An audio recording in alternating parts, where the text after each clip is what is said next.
This is Tom Duty, middle-aged American living in New Jersey near the Lincoln Tunnel. If you were to visit my website, type Howdy Doody into Google, find the correct spelling of the famous puppet, and then combine Tom Duty in a Google search from my site. It's a mirror image. That's my right hand. This is my left hand. I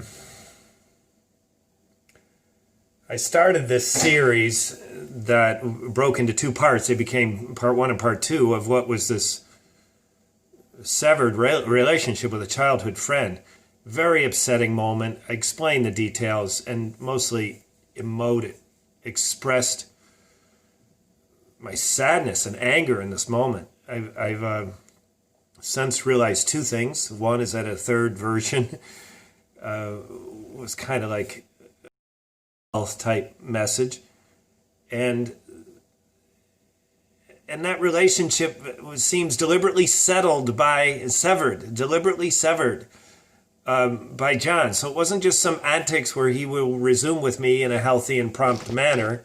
It's like out there. And so I had it right, you know.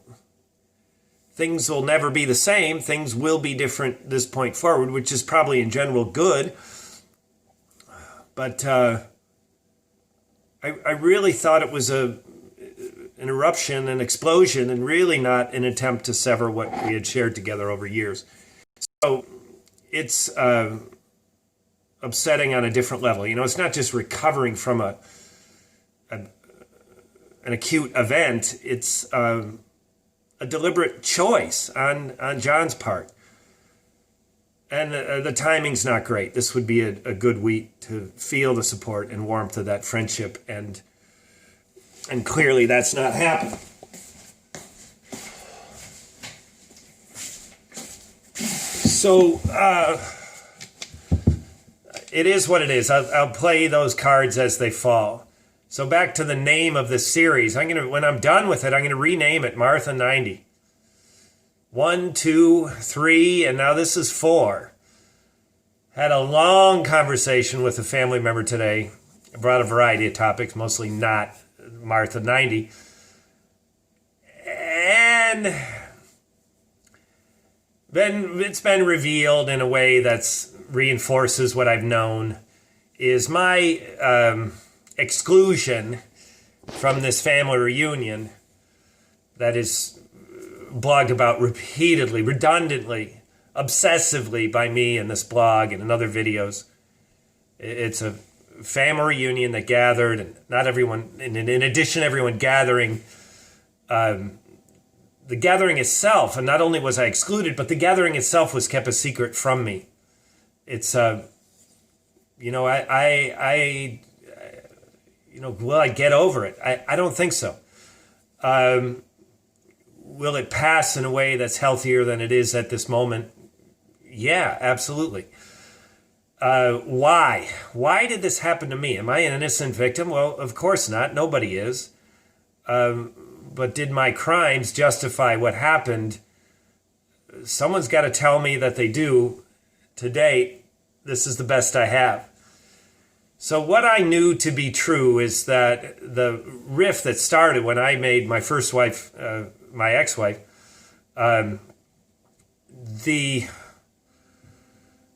exploded in more intense and more fierce exclusion, triggered by the death of my son, the death of my firstborn son, David.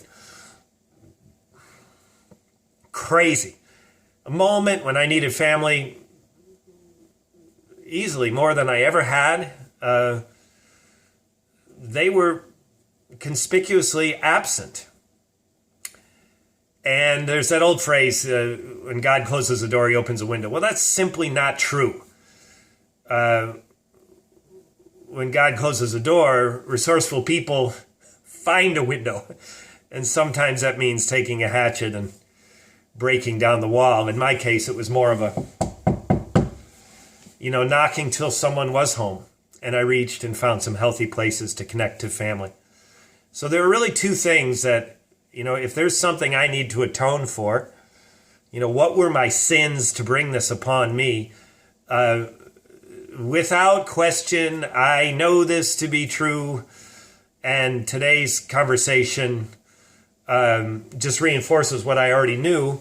And that is a speech I made at my son's memorial service. So it was a traditional wedding, a traditional funeral with a viewing the night before and a funeral the day. A church service followed by a graveside followed. Now the gathering afterwards is not always traditional, or at least I haven't gone to many of them. A lot of times there's not enough people around to gather that want to stay past all the other events. But David was a teenager, he was popular, and there were many people who just weren't quite finished. And obviously I was one of them. So with the help of my cousin Kevin, I was able to get the floor. I was able to get the microphone. I had everyone's attention. So what I said is something I don't remember. But it was what I said, and the fact that it made people uncomfortable. And not just my sisters, but everyone. There are clearly 5 exceptions I can list right now that were not uncomfortable, that literally saw a middle-aged man surviving his son trying to take a step forward and begin some recovery process. I know some people saw it for what it was, and time has proven that's exactly what it was. That's what me having a voice, getting the floor, and talking, that's what it was. And some people saw it that way.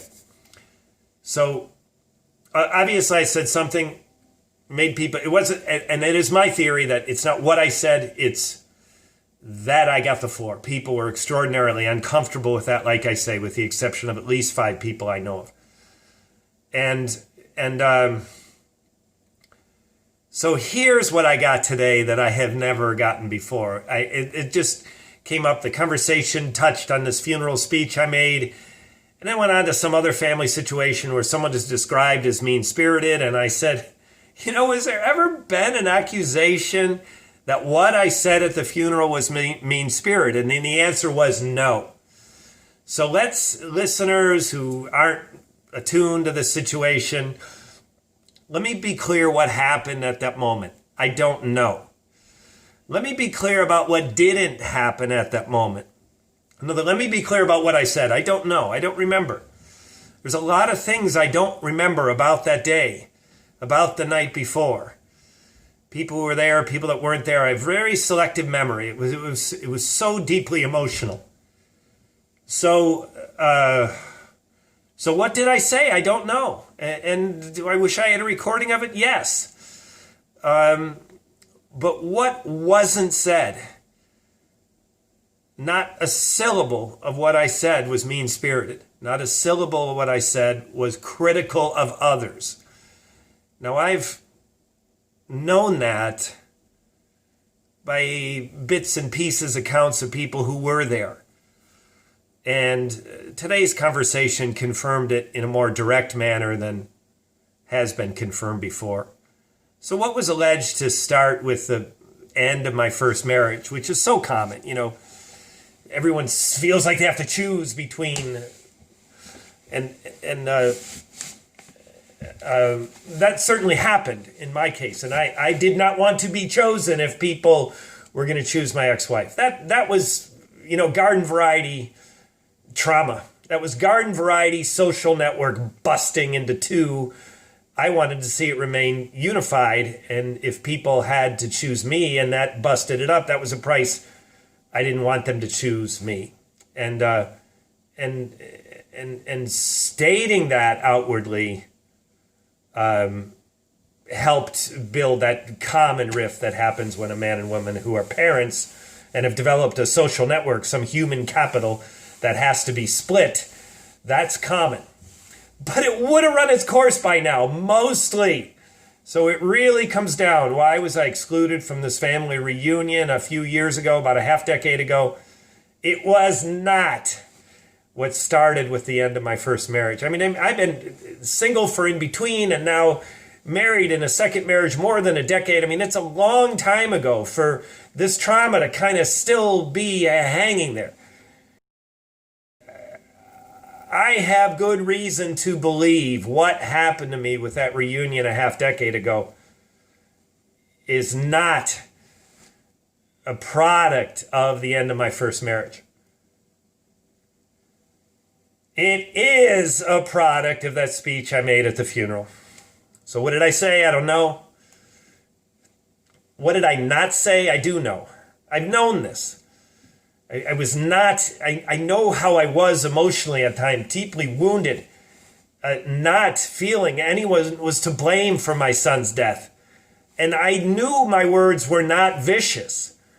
And in a circumstance over years and now today's conversation, I can say with confidence, my words were not mean-spirited. So, I'm going to this Martha90 with a terrible anxiety. What did I do to bring this upon myself? The exclusion from our most recent gathering prior to Martha90. Am I going to have to face some criticism that I'm not ready for? And the answer, of course, remains, I don't know. I'll have more to say on my return. My return trip, maybe my return trip directly, and more than that in the time after Martha90. So I am feeling more relaxed. If my biggest sin, certainly for anyone to talk about the breakup of my first marriage and try to put it in context for why I deserve this isolation, why I deserve this exclusion, a victim of secrecy. No one can tie it to my first marriage. Legitimately, they're just. I mean, even if they can, there's a statute of limitations. I don't think I can. It can be justified that what happened to me with the reunion a half decade ago, the secrecy, the exclusion, can be tied to the breakup of my first marriage. It can be tied to the speech I made at my late son's funeral. So, in the event I have anyone listening that thinks I need to pay either more or needed to pay something, maybe they think my penalty was too big, but it shouldn't have been nothing. Anyone that feels I was out of place, out of line, I'm willing to hear it. I am open to it. I will remind you that in some justice of time, place, occasion, it was the day I buried my son. So, did I fall short of expectations? Was my performance off? Holding a performance standard to a man at the funeral of his son is just not fair. And to the best of my ability right now, I feel that's what has precipitated my punishment, my exclusion from this family reunion a half decade ago. I'm hurt that it happened. I'm hurt that it traces back to this moment. And I'm also comforted that